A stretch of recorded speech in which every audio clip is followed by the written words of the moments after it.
어떻게 해야지 우리가 천국을 갈 수 있느냐? 단순하게 보면 예수 믿으면 간다, 교회 다니면 간다. 정말 교회만 다니면 갈 수 있는가? 이 천국 문제, 천국 열쇠, 천국의 비밀, 그 핵심 실마리를 풀어줄 수 있는 그 핵심적인 해결책, 이런 문제를 우리가 앞에 두고 신앙을 하고 있는 것입니다. 그런데 이제 오늘 본문에서는 무슨 천국 열쇠다 이렇게 그냥 직선적으로 표현을 하지 않고 다윗집의 열쇠다 이렇게 표현을 했습니다. 다윗집의 열쇠. 다윗집, 그 다윗집하고 우리하고 무슨 관계가 있느냐? 그 다음에 다윗집은 도대체 어떤 집이냐? 우리가 그 다윗집의 사건을 통해서 무슨 영적으로 얻어먹을 것이 있느냐? 아니면은 그 집을 바라보며 어떤 큰 비전을 보고 우리의 신앙의 표대를 삼을 수가 있는 집이냐? 이런 문제들을 우리가 같이 살펴보는 것입니다. 우선 다윗집은 한마디로 말하면 이스라엘 왕조입니다. 이스라엘 왕조. 고려가 멸망하고 이성계가 조선을 건국했습니다. 그래서 그의 아들들이 쭉 이어가며 이 씨들이 조선시대의 왕조를 이루며 왕위를 계승해 그렇게 500년의 역사를 이루었습니다. 다윗집은 어떤 집이냐? 이스라엘의 왕조를 가리킨 집이라는 것입니다. 그냥 단순하게 이스라엘의 왕은 사울도 이스라엘 왕이었습니다. 초대 왕이니까요. 베냐민 지파 기스의 아들 사울도 이스라엘의 왕인데 왜 이스라엘 왕조 하면은 다윗을 논하느냐? 물론 이제 사울은 단번에 끝났지만은 다윗은 대대손손 계속 왕위를 계승해서 이스라엘 나라를 통치를 했던 것 맞습니다. 그렇게 했습니다. 그런데 무엇보다도 중요한 것은 이 다윗집의 왕조를 성경은 천국을 상징했다는 거예요. 천국을 상징했다는 거예요. 또 한편에서 보면은 하나님께서 모든 지상에서 이루시고자 하신 모든 뜻을 그 다윗을 통해서 이루겠다는 그런 약조를 하나님께서 하셨던 구약의 역사서 속에 있는 말씀들을 우리가 만나볼 수 있습니다. 이 신약성서 사도행전 13장 23절 말씀을 참고해 보면 패하시고 이 말은 그 앞에 21절까지 나오는 내용이 첫 번째 왕 기스의 아들 사울의 왕위를 패하시고 이스라엘의 초대 왕을 패하시고 하나님께서 다윗을 왕으로 세우시고 증거하여 가라사대 내가 이새의 아들 다윗을 만나니 내 마음에 합한 사람이라. 자, 하나님의 마음에 합한 사람 다윗이 대단합니다. 정말 대단합니다. 내 마음에 합한 사람이라. 그 뒤에 말씀 따라하십니다. 내 뜻을 다 이루게 하리라. 내 뜻을 다 이루게 하리라. 다윗을 만나니 마음에 합한 자더라. 내가 마음을 줄 수 있는 자였더라. 내 마음이 그 마음 안에 다윗의 마음 안에 있어도 되겠더라 이 말이에요. 그래서 하나님의 마음을 다윗에게 주어서 다윗을 통하여서 당신의 뜻을 이루겠다 그 말씀. 이렇게 하나님께서 다윗을 챙겼던 얘기예요. 그런데 이 다윗의 왕조가 망했다는 거예요. 문제는 망했어요. 뭐 상당히 길게 갔겠지만은 어쨌든 결과는 망했어요. 막을 내렸어요. 그런데 그 다윗의 왕조가 망하기 전에 선한 왕 히스기야 왕 때에 이 다윗집의 열쇠에 관한 이야기를 이사야 선지자가 언급을 했습니다.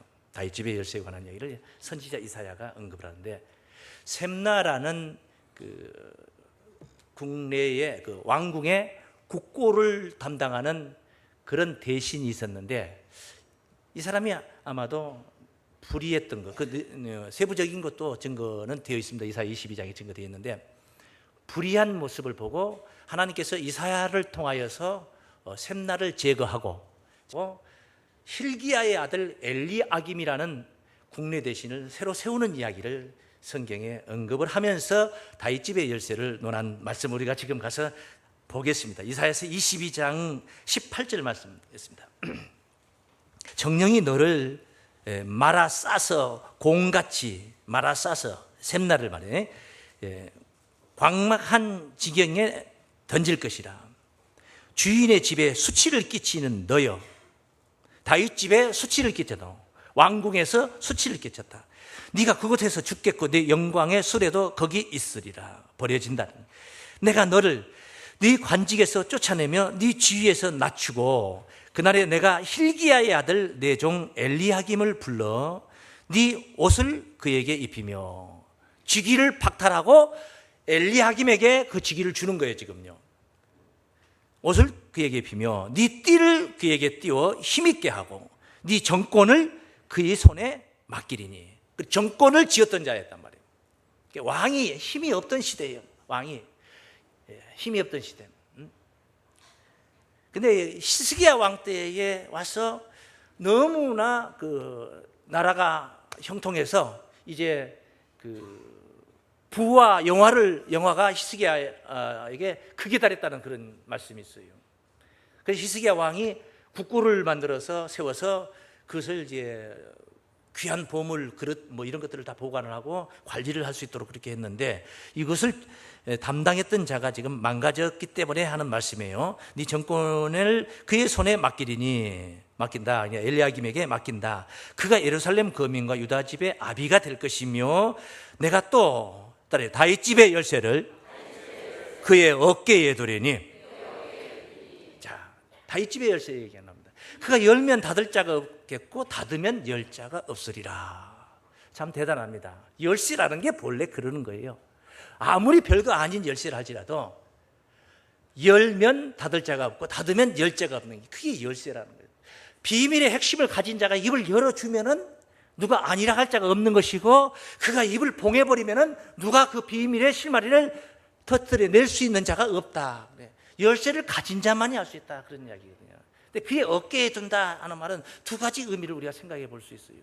어깨에 둔다는 것은 우선 먼저 생각하는 것은 뭐냐면 권세라는 게 되면 권세, 어깨. 어린 아이들도 학교에서 받아쓰기 100점 맞으면은 집에 들어올 때 엄마 앞에서 어깨가 으쓱으쓱하면서 가방을 휙 던지면서 나 용돈 좀 달라 뭐 한다든가 그렇게 어깨가 으쓱으쓱하고 만약에 빵점이라도 맞아가지고 왔다면은 어깨부터 쳐져가지고 들어오게 되는 것이죠. 어깨라는 것은 권세입니다. 군대의 장성들은 별을 어깨에다 답니다. 그 어깨에 별이 몇 개가 붙었느냐에 따라서 권세의 힘의 그 차이가 있어지겠죠. 그런데 권세만 있는 게 아니라 어깨라는 것은 책임도 있습니다. 동반합니다. 책임이라는 게 있습니다. 네 어깨에 달렸다. 이 나라의 흥망성쇠는 우리 젊은이들에게 달렸습니다. 총체적인 이 부실한 이 국가를 어찌할 것인가? 어깨에 달렸다 하면은 그 어깨는 책임이 따른다는 것입니다. 책임. 지금 셈나라는 대신은 책임 문제에 결여된 사람이에요.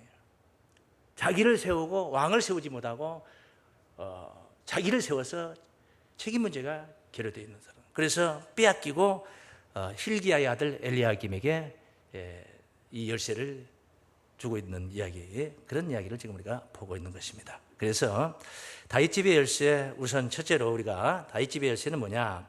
오늘 방금 읽었던 말씀, 그 정권을 다시 옮긴다는 말씀이 있었듯이 우리 한번 따라하겠습니다. 다윗집의 열쇠는 정권의 책임과 권세의 상징이다. 권세만 주장하고 생각하는 사람도 있습니다. 책임이 있다는 것입니다. 언제든지 책임이 있는 거예요. 감당해야 할 사명의 도리가 있는 것입니다. 그냥 고개 숙이고 눈물만 몇 방울 흘리면 끝나는 게 아니에요. 그런 게 아니에요. 책임의 소리가 있어. 가진 자의 어깨에 이런 책임 완수를 할 때에 권세도 힘이 될 수가 있는 것입니다. 권세도 힘이 될 수 있는. 자, 그런데 이 다윗집의 열쇠는 이건 히스기야 왕 때의 이야기고 망해버렸다는 거예요. 망했어요. 예? 므낫세, 아몬, 아주 말로 표현할 수 없는 악행을 저질렀던 유다의 왕들, 그리고 어린 8살의 왕위에 올라 선정을 베풀었던 요시야 왕, 31년 동안 선정을 베풀며 정말 이스라엘 나라의 종교를 개혁하면서 분투했던 요시야 왕, 잠깐 동안 그 요시야 왕이 선정을 베풀었는데 그 뒤에 또 요시야의 아들 여호아스가 악행을 저지르고, 또 그 뒤에 엘리야김이 악행을 저지르고, 엘리야킨이 또 그 아들 악행을 저지르고, 막판에는 이제 시드기야 왕이 바벨론 제국에게 이제 포위당해서 망해서 두 아들이 왕의 눈앞에서 죽임을 당하고, 그 유다의 왕은 두 눈깔이 빠지는 그런 참혹하고 비참한, 그래서 쇠고랑에 채워서 잡혀가는 그런 광경을 우리는 역사서 속에서 망하는 광경을 보고 있습니다. 다윗집의 영화 선지자 에레미야 시대 때 끝났어요. 에레미야 22장 말씀입니다. 30절 말씀. 나 여호와가 이같이 말하노라. 너희는 이 사람이 무자하겠고, 여기는 여고니아 유다 왕을 얘기하는 거예요. 왕이 무자하면 뭐예요? 대가 끊기는 것이죠. 무자하겠고 그 평생에 형통치 못할자라. 기록하라. 이는 그 자손 중 형통하여 다윗의 위에 앉아 유다를 다스릴 사람이 다시는 없을 것입니다. 다윗의 보좌에 앉아서 이스라엘을, 유다를 다스릴 자가 다시는 없을 것이라. 이게 예레미야 시대 때 실제로 망했어요. 정말로 망했어요. 그렇게 망했어요. 그런데 하나님은 뭐라 말씀하셨어요? 이 사람이 내 마음에 합한 자라. 내 뜻을 다 이루리라. 이 다윗을 통해서 내 뜻을 다 이루리라. 그러니까 다윗 그 당사자는 아닐지라도 다윗의 후손을 통해서 이루어야 되지 않겠습니까? 그런데 육신의 혈통의 다윗의 후손이 그때 왕위를 빼앗겨버려 나라가 망했어요. 70년 동안이나 포로로 잡혀가서 바벨론에서 포로 생활을 했던 자들이 이들이 아니겠습니까? 그러니까 하나님의 역사가 끝납니까? 그런다고 해서? 그래서 다윗집의 회복을 위해서 그리스도께서 오신 거예요. 우리 한번 따라 하시겠습니다. 다윗집의 회복을 위해 그리스도께서 오셨다. 할렐루야. 이 다윗집의 총체적인 부실, 이걸 개조해서 하나님의 신천신지 새나라를 이루고자 하시는 하나님의 그 원대한 뜻을 가지고 그리스도께서 이 땅에 강림하셨다. 왜 그 예수의 강림이 다윗집의 회복의 역사냐? 오늘 본문에 보니까 누구네 집의 열쇠를 가지고 나타났어요? 다윗집의 열쇠를 가지고 나타났어요. 3장 7절 말씀에 다윗집의 열쇠를 가지고 열면 닫을 사람이 없고 닫으면 열 사람이 없는 그이가. 그러니까 이스라엘 나라가 우리가 육신적으로 문자적으로도 이스라엘 나라가 망하고 또 망했다고 해서 영 망해버린 게 아니라 다시 회복의 역사가 있어요. 실제로 있어요. 회복의 역사가 있기는 있어요. 이사야서 14장 1절 말씀을 참고해 보면 여호와께서 야곱을 긍휼히 여기시며 이스라엘을 다시 택하여 자기 고토에 두시리니. 자, 다시 택하여, 참 사실 아무데나 함부로 쓸 수 있는 말은 아닙니다. 만약에 자기 신랑을 다시 택하여 이렇게 해버리면은 집안이 심각한 문제가 있다는 것입니다. 자기 와이프를 다시 택하여 안방에 있게 하리니, 그래 버리면 그 문제가 있다는 것입니다. 그런데 하나님께서 이스라엘을 어떻게 택해요? 다시 택한다는 거예요. 그건 뭡니까? 버려지는 역사가 있고 택해지는 역사가 있다는 거예요. 그런데 이스라엘 나라가 버려지기도 하고 또 택해지는 역사가 있겠지만은, 그래서 고토에 둔다는 고자를, 옛 고자를 써서 고토라 하는 것은 옛날에 70년 전에 버렸던 땅에 또 다시 들어가기도 할 수 있겠지만은, 진짜 우리가 소망하는 옛 고토는 에덴 동산인 줄로 믿습니다. 하나님 나라 천국이에요. 다시 택해서 다시 택한다는 겁니다. 육신적인 혈통 이스라엘을 하나님께서 이혼하셨고 버리셨고, 지금도 저 중동지방 예루살렘 그 이스라엘 나라에 가보면은 인구 500만 밖에 안 된 나라에 기독교인은 5%밖에 안 되는 거예요. 5%밖에. 그러면 500만에 10%면 얼마예요? 50만이죠. 예? 그런데 5%는 얼마예요?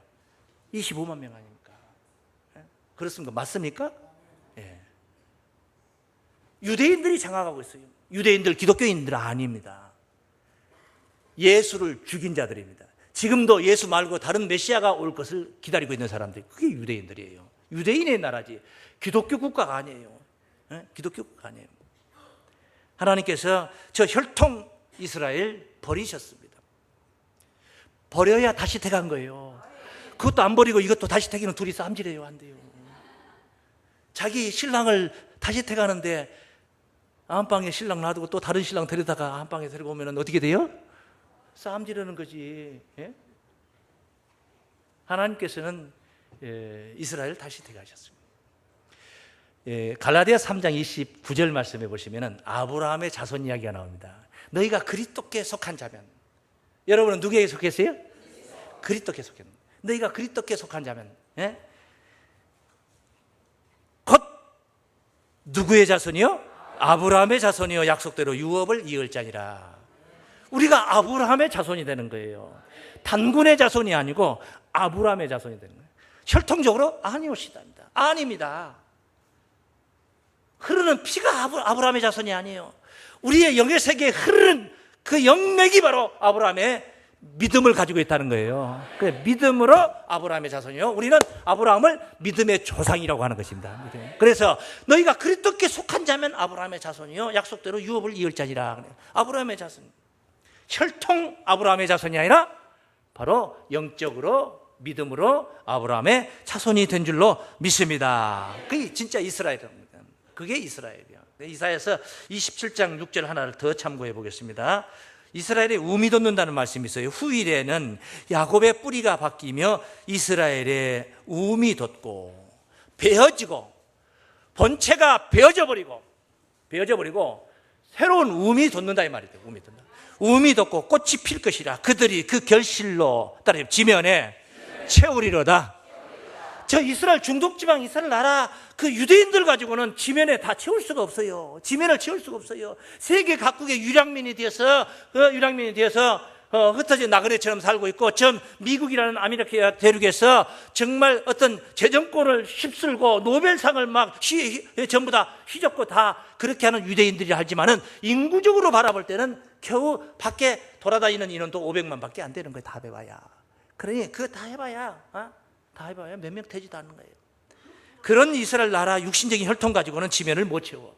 하나, 예수 믿는 이 신앙의 하나님의 자녀들은 세계상에 아직도 채워지지 않는 아프리카 오지에라도 어디라도 다 채워야 될 것을 믿습니다. 종국에 가서는 그리스도의 나라가 이루어지는 거예요. 예? 세상 나라가 그리스도의 나라로 변하는 그런 시대가 열린다. 할렐루야. 그런 그리스도의 나라. 그래서 다윗집의 역사가 회복이 되는 것은 예수님이 오셔서 이스라엘의 왕조를 새롭게 세운다는 이야기. 예수 탄생 때부터 이미 이사야가 예언했던 말씀. 예수 탄생 때부터, 예수 탄생하시기 전에 벌써 800년 전에 이사야 선지자가 예언했던 말씀이에요. 이사야서 9장 6절입니다. 이사야 9장 6절. 이는 한 아기가 우리에게 낳고, 성탄절이면 우리가 잘 보게 되는 말씀들이죠. 한 아기가 우리에게 낳았다. 또 한 아들을 우리에게 주신 바 되었는데 누굽니까? 안 물어봐도 여러분들이 가르쳐 드리지 않아도 다 예수 탄생을 예고한 말씀이라는 것은 여러분이 잘 아실 거예요. 그 어깨에는 정사를 메었고 그 이름은 기묘자라 모사라 전능하신 하나님이라 영존하신 아버지라 평강의 왕이라 할 것임이라. 할렐루야. 예수 그리스도의 강림에 관한 이야기 7절입니다. 그 정사와 평강의 더함이 무궁하며, 또 따라요. 다윗의 위에 앉아서. 어디에 앉아요?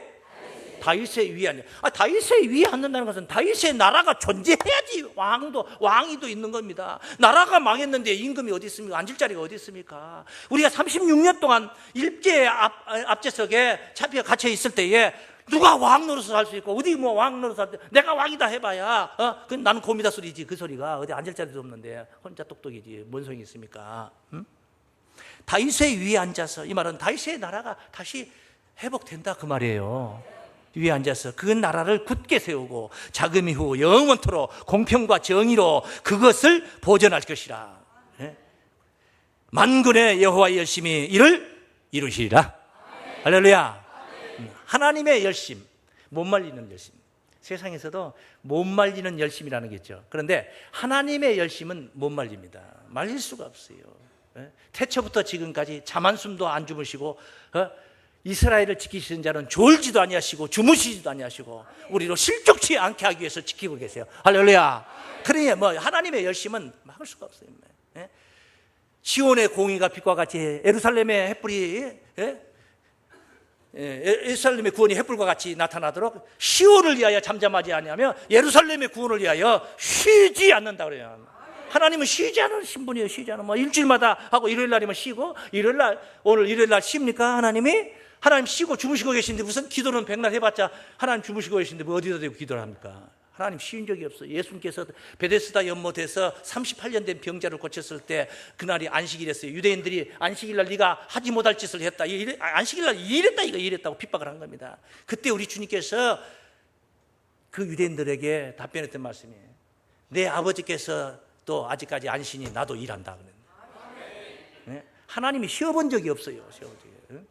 하나님이 우리 같은 육신을 가진 분이라면 한계점에 다다라서 쉴 수밖에 없겠지만 하나님은 영으로 계셔요.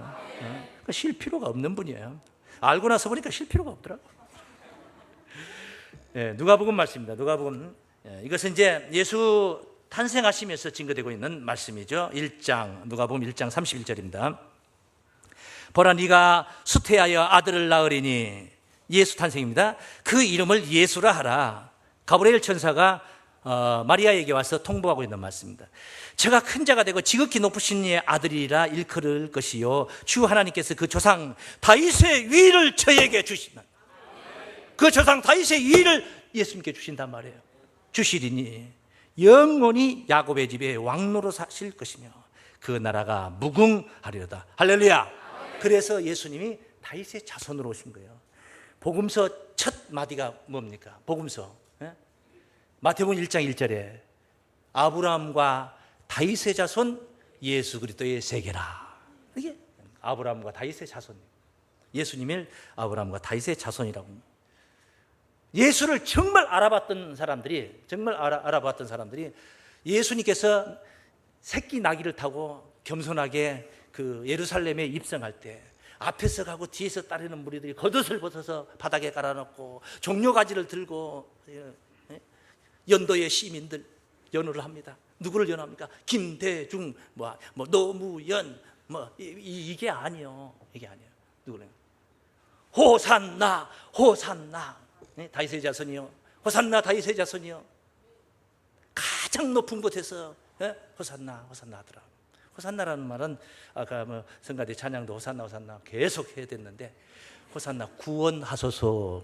호산나라는 건 구원하소서. 마태복음 21장 9절입니다. 마태복음 21장. 앞에서 가고 뒤에서 따르는 무리가 소리질러 가로되 호산나 다윗의 자손이요. 호산나 누구의 자손이요? 다윗의 자손이요. 찬송하리로다. 주의 이름으로 오시는 이여 가장 높은 곳에서 호산나 하더라. 할렐루야. 다윗의 자손으로 오시는 예수님 자신이 자기를 언급할 때 그렇게 말씀하셨어요. 계시록 22장 16절 말씀에 이렇게 말씀하십니다. 나 예수는 교회들을 위하여 내 사자를 보내요. 이것들을 증거하게 하였노라. 내 사자를 보내요. 이것들을 뭐요? 증거하게 하였노라. 예수님이 직접 오셔서 증거하는 게 아니에요. 재림 뉴스가 와서 증거하는 게 아니란 말이에요.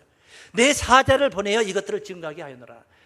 나는 다윗의 뿌리요 자손이니 곧 광명한 새벽별이라 그래요. 할렐루야. 예수님 자신이 다윗의 자손이라고 언급을 하고 있지 않습니까? 오늘 본문에 이제 급기야 다윗의 열쇠를 가지고 인자 같은 이로 등장을 출연하고 있는 말씀을 우리가 봅니다. 열면 닫을 사람이 없고 닫으면 열 사람이 없는 그 이가 가라사대. 기대가 되는 말씀, 8절부터 기대가 되는 말씀입니다.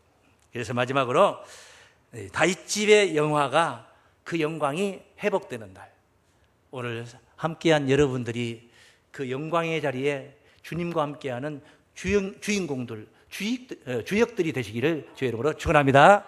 세 번째 마지막으로 따라하십니다. 그리스도와 함께 다윗집의 영화를 누릴 자들로 신앙하자. 못 따라할까 봐. 다윗집의 영화를 누릴 자들. 계시록 11장 15절 말씀 보면 일곱째 천사가 나팔을 불매 하늘에 큰 음성이 나서 가로되 세상 나라가 우리 주와 그 그리스도의 나라가 되어, 세상 나라가 우리 주와 그 그리스도의 나라가 된다는 거예요. 세상 나라가 예수 나라 되는 거예요. 그가 세세토록 왕노릇 하리로다. 할렐루야. 그가 세세토록 왕노릇 하리로다. 세상 나라가 예수 나라 되어서 예수님께서 왕노란다. 계시록 20장 4절입니다.